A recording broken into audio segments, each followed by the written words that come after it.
Hi, and welcome once more to the library. I am your librarian, Elizabeth. How can I help you, Women Only Edition? So, we looked at some alternative works from the classical world. I want to look at some works that you may know or may not know from the medieval period. Some are very famous, others are decidedly more obscure. This will probably be more than one video. So, I would like to begin with this wonderful collection of Anglo-Saxon work. It contains poetry in many forms, including a complete translation of Beowulf, speeches, sermons, laws and wills. It also contains a series of riddles. If the right-wing grift machine want you to believe that the medieval world was some, like the Roman and Greek period, site of intense virtue, then the dirty jokes of this will dispel that mythology.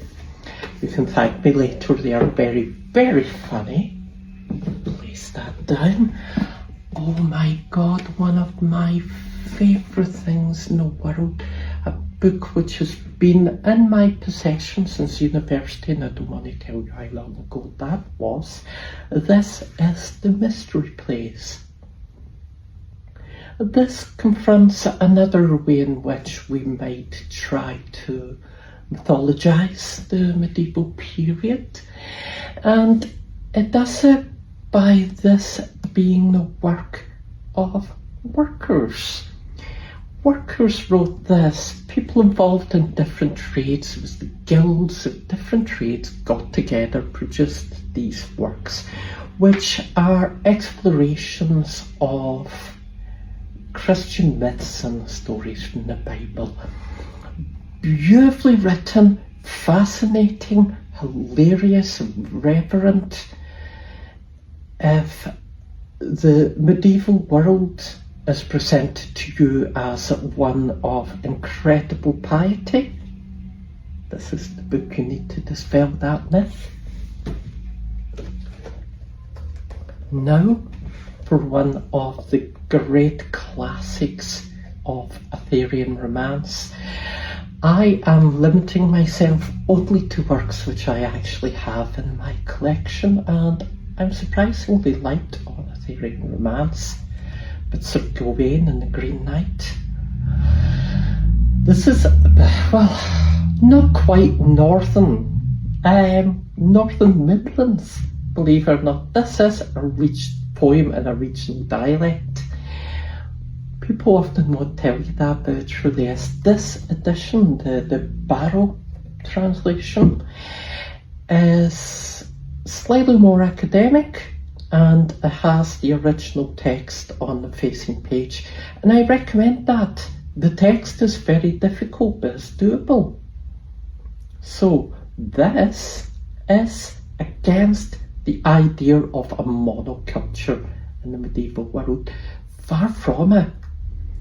There are regional variations and regional cultures in this and the other work of the Gawain poets, such as Pearl and Cleanliness, very much dispel that mythology. This is not a world of castles and knights speaking in clipped tones and movies. This is a regional world of regional accents and regional cultures. And last for this video, but definitely not least, is the frequently hilarious allegorical poem, The Owl and the Nightingale. Again, this is Liverpool, I believe that was Manchester. This is Liverpool University Press. This again has the original text on the facing page. You really need a translation at this point unless you're a bit of an expert, because they are quite difficult. and you're going to need to fall back on that translation. Even I, as someone who enjoys this literature, hadn't read it for a while, picked this back up, and I needed the translation. So there you go. There are a few medieval texts which address the idea that the medieval period is dire, that the medieval period is a monoculture, that the medieval period is incredibly repressed and incredibly given to austere devotion. And the medieval people, or Anglo-Saxons in this case, were not dirty little beggars.